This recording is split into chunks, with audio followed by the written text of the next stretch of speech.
Hi, coach. Do you think with the ball we were a bit lousy or inconsistent with the line and length? What will be your assessment of the entire day with the bat and with the ball, and specifically on that?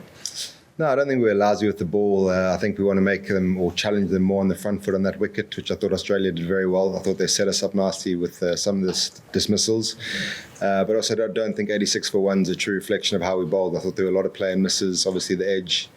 And we didn't feel a million miles away. I know the score looks like there's a big gap between the two teams, but we still feel we're in the game, and with a few tweaks tomorrow, if we bowl slightly better, we feel like we can get back into the game tomorrow. And the assessment with the bat as well.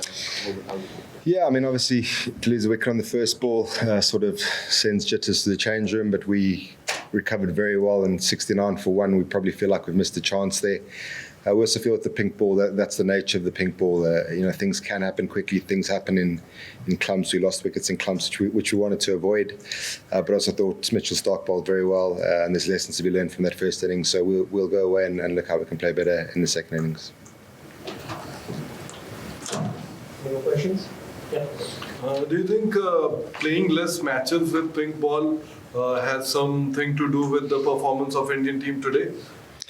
No, I don't think so. We went to Canberra, and obviously there was a lot of rain in Canberra, so we didn't get the amount of prep we wanted. But I think Australia is not too far behind in the amount of prep they would have done. There was a Shield game in November for some of their players. The Ranji Trophy is obviously a different time of year, but they're trying to bring it in there. I just think it's the nature, but if you're going to bring the pink ball into it, it's obviously great for the crowds. It's a little bit different for the players, and we try to use the week as best we can to help them to adapt to the small differences. I don't think there are huge differences, and I certainly don't think the prep there's anything to read into about how their guys performed today. Ryan, was there any discussions about, last time around also we pulled it back in the second, specifically in the, the first innings where Aussies were down. So were there any discussions about that also? That is that giving confidence to an Indian team that yes, we can pull it back tomorrow morning? The first session will be the crucial. Is that where we are thinking right now? Yeah, a lot of confidence from Perth, getting bowled out for 150 and then getting right back into the game. And the difference in scores at the moment is just under 100, so there's obviously a lot of work to be done. Sorry, I switched that off.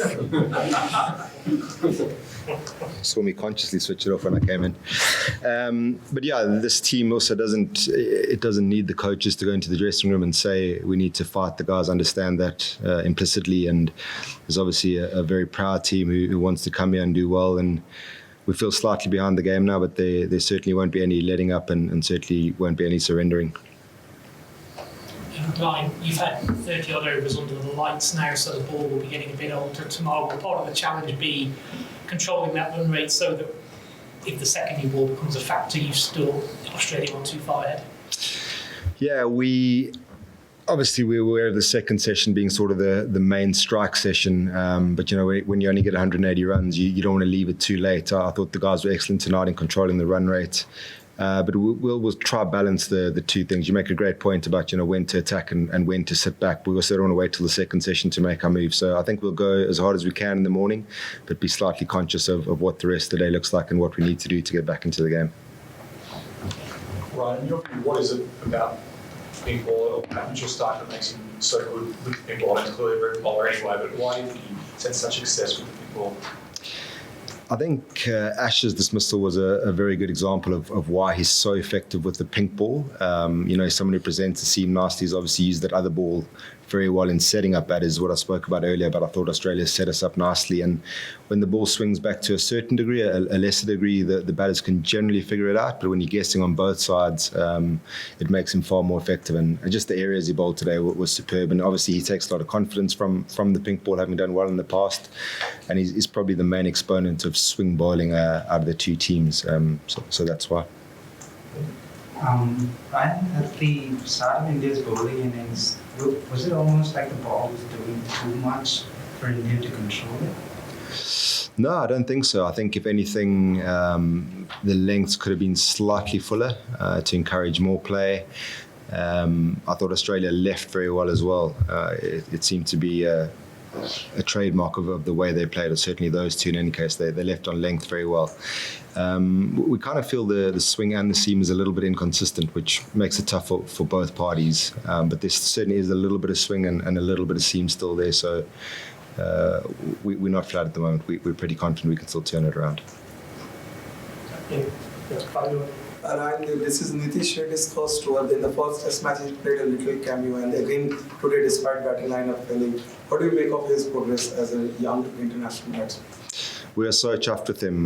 From the prep week in Perth, where he looked like he still needed to figure things out, the way he worked in Perth and the game plans he implemented in Perth to get crucial runs there. I think to get us to 150 in that first game was amazing. And just the way he's gone about his work here. So obviously the first pink ball game he's playing in.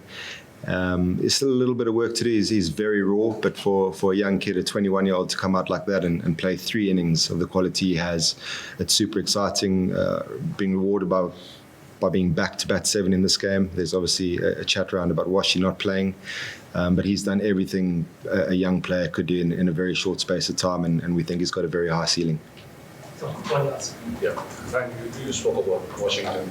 Just the thinking behind Ashwin coming in for Washington, what was your experience for playing for Washington? Yeah, Washi's, again, since he's come into the fold, sort of halfway through that New Zealand series, he hasn't put a foot wrong. I guess thinking going into the last test was we wanted to strengthen the batting, and given what we saw of Nitish in the first test, we kind of thought we'd go with what we perceive to be the guys bowling the best spin at the moment, and we feel Ash is more likely to get wickets on in these conditions. When you get the confidence of Nitish batting at 7, it doesn't really matter with Ash batting at 8, and that was the thinking. Not much to choose between them, and we just thought that Ash would be slightly more effective on this wicket.